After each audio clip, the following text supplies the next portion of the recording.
Hey everybody, it's the Brewmaster here. If this is your first time to the channel, bienvenidos. And to you over 8,000 ass-kicking hellions and the 52% of returning viewers who haven't subscribed yet, hey, it's great to see you again. There's only one dice trick, one special tip that you need to literally elevate every, and I do mean every RPG to the next level.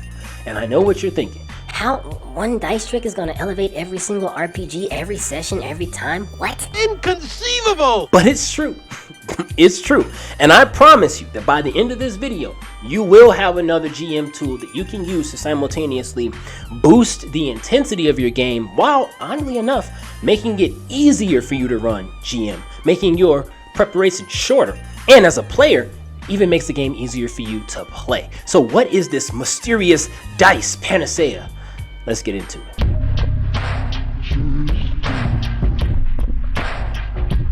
It's true that not all RPGs use dice, but for those that do, I have the solution. A universal mechanism that's inherent to all numerical dice. Something that will keep every single session fresh, regardless of the game. And that is exploding dice. Now, some of you may think that, oh, I already know what this is because you play Savage Worlds or you played a little Cyberpunk and some other games use them. So you may think that you know what exploding dice are, but I promise you, whatever you think you know, it's only half the picture. So let's get into it. What are actually exploding dice? Well, an exploding die is a mechanism by which when you roll the maximum amount on this die, not this die, I mean like any die, D4, D6, D8, D10, D12, you roll the maximum amount on this die, you get to roll it again and add it to your total. So if I roll, this is a D6, the maximum is 6. If I rolled a 6 and then another 6, I would add those together and then I would get to roll again. So if I roll a 6, and a 3, then I've just rolled a 15. But maybe I'm rolling a D4 and maybe I roll a 4, then I get to roll again. So when I roll a 4, a 4, a 4, and a 3. In which case my end result is still 15. And the main ways that you're going to see exploding dice be used is for skill checks, but mostly you're going to see it in damage. How much pain you're dishing out or how much pain you're taking in my games.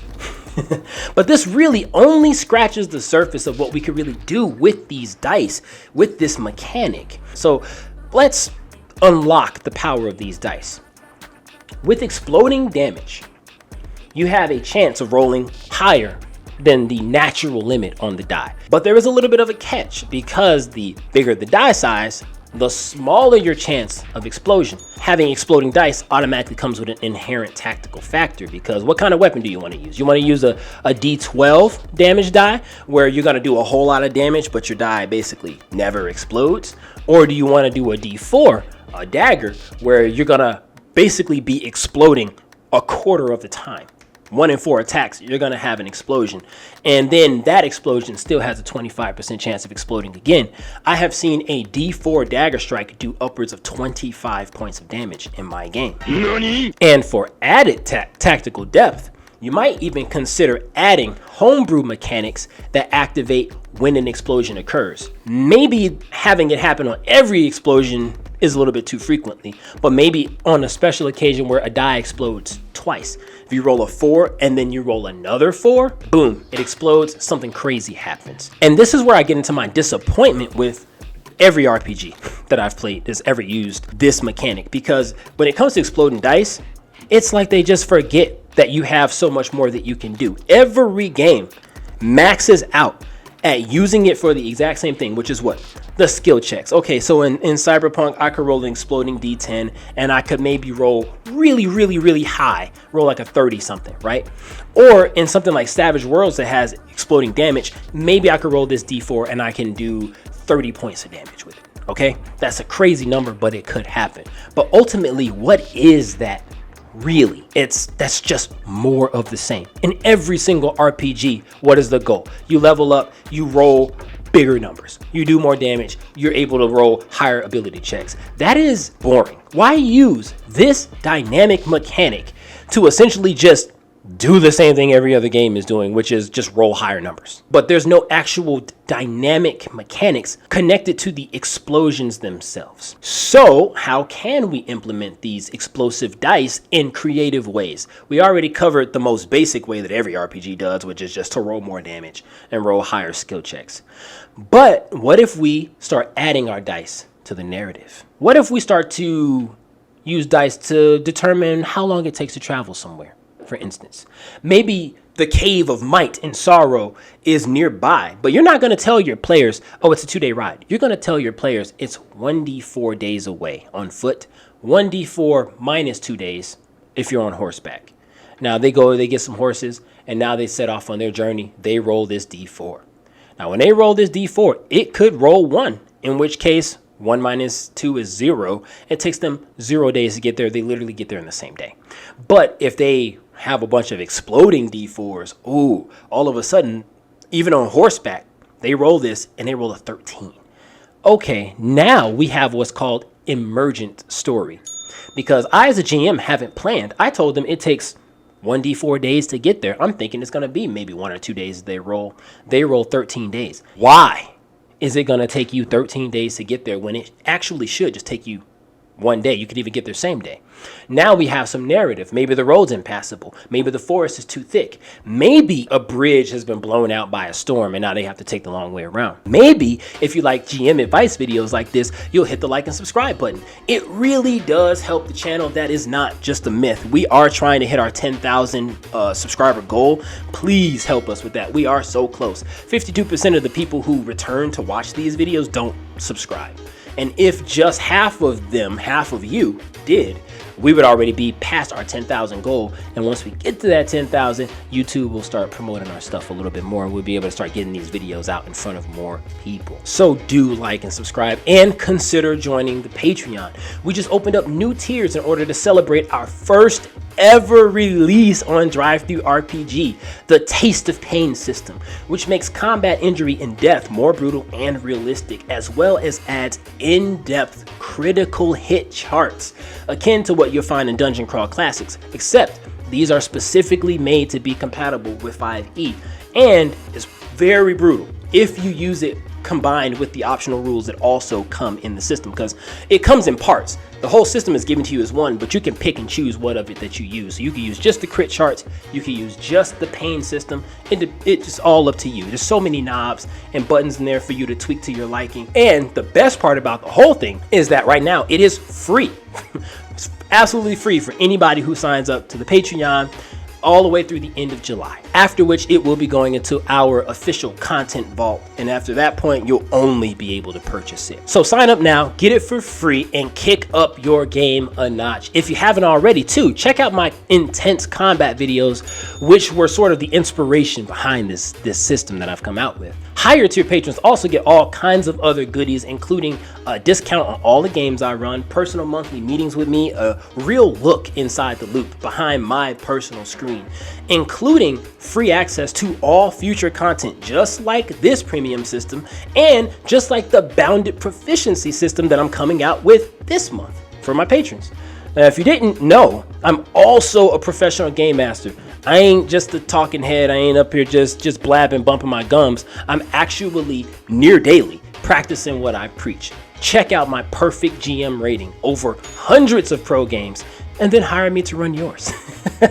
I run a wide variety of games over a staggering amount of systems, dozens of systems. What, you want traditional fantasy? Let's do Daggerheart, Pathfinder, D&D, or EverQuest. You want dark fantasy? How about Blades in the Dark, Shadow Dark, Earthdawn, Dungeon Crawl Classics? Maybe you're a sci-fi person. Then I'll run you Traveler. I'll run you Star Wars, Starfinder, the Alien RPG, Starforged. Maybe you're a horror buff like me. Then we're going to roll some Call of Cthulhu, or maybe some Deadlands, or maybe I'll run you through my own horror Call of Cthulhu type Waterdeep D&D 5e setting. Or maybe Cyberpunk is your thing. Then let's play some Cyberpunk or Shadowrun or Dreams and Machines. Or maybe you want to role play in one of your favorite fictional universes. Then in that case, I'll run you through Fallout, the Dresden Files RPG, Dune, or the Dishonored RPG. Or maybe you want something more Western. You want that Red Dead sandbox. Then Aces and Eights. that's what we'll play.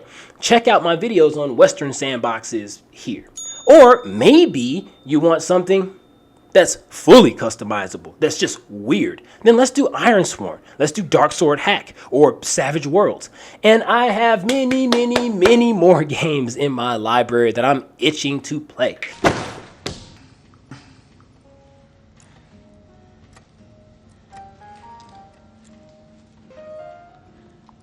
I'm not paying for those. So if you have a game that you've been dying to try out at all, then email me at Encounter.mastering.dungeons@gmail.com to inquire about running games, running custom games, or visit my profile at Start Playing Games to try out one of my limited mini campaigns. Now, these are bite-sized adventures that last 4 to 6 sessions depending on your play speed, where you can see everything that I teach on the channel in action and experience firsthand how we put the master in Dungeon Master.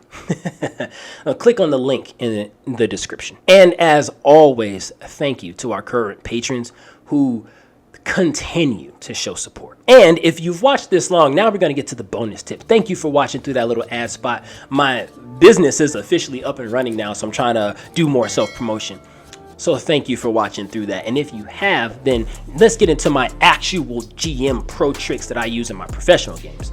When it comes to my pro games, I use exploding dice for literally everything in the narrative. If they're on the mission to help a farmer's daughters and he had a daughter get kidnapped and they want to know how many he has, I'm rolling a d4. Maybe I roll 1, in which case his only daughter has been kidnapped. Maybe I roll a couple exploding dice and he has like 10 daughters. Either way, it's a very different narrative. It's a very different story. I also use exploding dice for loot. You don't know how much coin is in that coin purse. There's not 50 copper pieces in there. There's 1d100 copper pieces. And you don't get to know how much is actually in there until you spend time on your short rest or long rest to count that money. That's when you roll your d100 and find out how much copper is actually in there. When something is worth money, you don't know how much you're going to get for it. You know it's maybe worth, let's say, 1d10 gold pieces. But you don't roll that 1d10 till you get to the merchant and see how much they offer you for the thing you're selling. They roll a 1, then you find out that it's not great quality. Like, they're not willing to pay you basically anything for it. Why is that? If you roll a 10 and it explodes, even a couple times, you may find out that this thing that you thought was only worth 1d10 gold pieces is worth like 50 something gold pieces. Narratively, why is that? Maybe you find out there's some sort of special property. Maybe you find out that it's actually a magic item. And then of course you work those details out with your GM, but that is emergent storytelling, and that is infinitely more interesting than me as the game master just coming up with everything. The amount of items that are found in a stash, or just the amount of items in the world at all. How many potions do I find? You find 1d4 potions. How many arrows do I find? There's 1d10 arrows left in her quiver. How many, whatever. And even when they hit you with that random stuff, like there's a whole bunch of mushroom caps on this wall. There's some are blue, some are white. How many of them are white? I want to count the white ones. How many are there? I'm like, how many white mushrooms on the wall? I don't f***ing know. You spend a minute counting. There are 2d12 tiny white cap mushrooms on the wall. Go ahead and roll it. And as a player, you can ask for these rolls as well. Like, my character wants to look for 4-leaf clovers on the ground, or wants to pick so many roses. Like, how many do I see in this bush? Can I roll to see how many there are? And your game master can just say, yeah, roll 1d6 or roll 2d8 or 1d10 or however much they feel you should roll based on the mental image that they have in their mind. And as a player, I've even used this to determine things about my character's backstory. You can randomly roll how many, because every character's got a horrible backstory. You can roll how many of my family actually did survive that ambush. Roll 1d4. Or how many months or years did I actually spend rotting away in prison because that horrible villain from my backstory set me up and framed me. You can roll that. And maybe you spent a whole lot of time in jail. And then that also affects the age of your character. If I roll a bunch of exploding dice, I've been in jail for 20 years. My character's got to be like in their 40s, So it informs things about even your own character and can help you with your own storytelling within your own character when you're doing your character building, when you're coming up with your backstory. And as you start to defer to the dice to make these decisions for you, you'll find that game mastering is easier, playing is easier, because you are not fabricating anything. You are not coming up with anything. You're just rolling the dice and interpret. Roll and interpret. This back and forth is going to keep the game fresh and reactive, because nobody at the table is going to know exactly what's happening. Not even the game master knows exactly what's happening, because even if he's prepared an encounter, I know you're going to get attacked by bandits. But do I know how many? No. Absolutely not. Because in my notes, I've written 2d4 bandits are going to attack. That could literally just be 2 bandits. That could also be 24 bandits, depending on how much the dice explodes. Explosions dramatically shift the narrative and allows the game master and the players to sort of react to these big moments together in real time, honestly and earnestly. And in play, I suggest, Game Master, that you always roll these exploding dice openly. In combat, maybe you want to hide your monster's dice rolls. I don't usually, but maybe you want to. That's perfectly valid.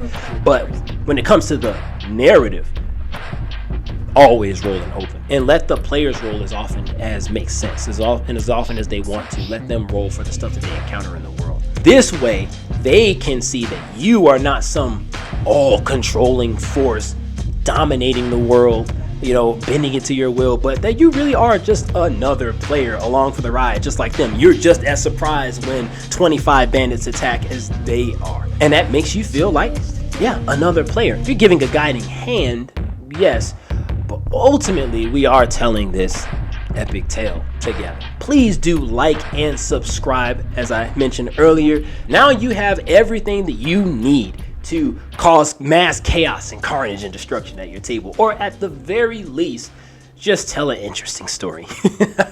But that's all that I have for today. Please do look after yourselves and each other, and I'll see all of you in the next one. Now, if you don't mind. There's the door.